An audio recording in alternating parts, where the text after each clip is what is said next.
Happy Mother's Day, everybody. Got to see Civil War today. That was awesome. If you haven't seen it, I don't know why you're listening to this and not going to watch that because Civil War was amazing. I also just finished watching Game of Thrones. Yes, I did get to see my mother today. It wasn't just a day of geeking out, but there was some serious geeking going on. Game of Thrones. This was a good episode.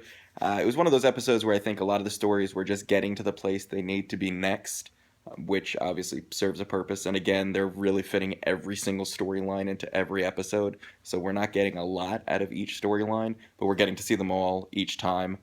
I, again, would prefer that they dedicate episodes to fewer storylines and you get to see them for a little longer. Because I don't know, I don't know, you just can't really ever get your teeth dug into anything.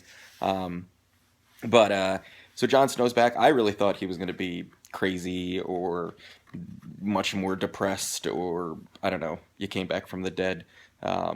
He seems to be all right with it. Oddly, he handled it better than probably I would, and probably any of you would. But he's back. It's cool to see him back. So that's exciting, and he has foregone the mantle of the head of the Night's Watch. Um, so I don't know what he's gonna go do now, but whatever it is, it's probably gonna be badass. I also think Sean Bean is somewhere going, come on, you finally brought Ned Stark back, and it couldn't even be me, and you got somebody who doesn't even kind of look like me. Poor Sean Bean. But it was cool to see Ned Stark, younger Ned Stark, fighting, and then I guess the fiction of him winning that battle was learned. I have a feeling that in that tower was his sister, and she was screaming because she was giving birth. And who was she giving birth to? I believe it was Jon Snow. But that remains to be seen, and that's a theory that's out there, that Jon Snow isn't in any way Ned Stark's son. Guess we'll see how that plays out. Um, the Daenerys storyline didn't get a lot of that. It seems like she's in a shitty situation. It's one of those things where it's just like, where are the fucking dragons? As soon as just one of those dragons shows up, everything's gonna be so much better. She's got dragons. Let's see them. Just dragons. Um, what else did we have? Tyrion is in a shitty situation, and now it looks like he has to go to war with a bunch of cities. Oh, I don't know how they're gonna pull that one off.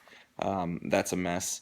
The king, King Tommen, that kid looks like he's on the verge of tears every time he's on screen. I get that he's supposed to be a weak king and impressionable, but damn, that kid looks like he's about to cry every time he's on screen.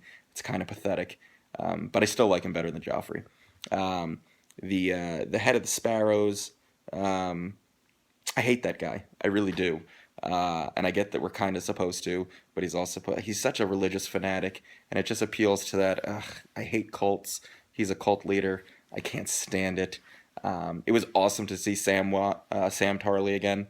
Um, uh, he's apparently can't handle boats, but it's good to see him. I don't know how they're ever going to fit all these storylines into all the stuff. He's now got to go become a maester, and he's got a kid now who's not his kid but is his kid.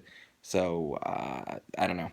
It's gonna be interesting to see that. And we got to see Rickon Stark. They're literally working every single character back in. The only one we didn't get to see this week was Sansa. She's the one I'm actually really interested in because I think Brienne is a badass.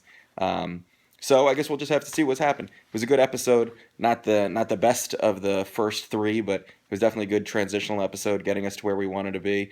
Arya Stark can see again. Thank God. I was sick of watching her get her ass beaten. Now she can go fuck some shit up and kill some people. So yeah, good stuff. Game of Thrones. Until next week, catch you then.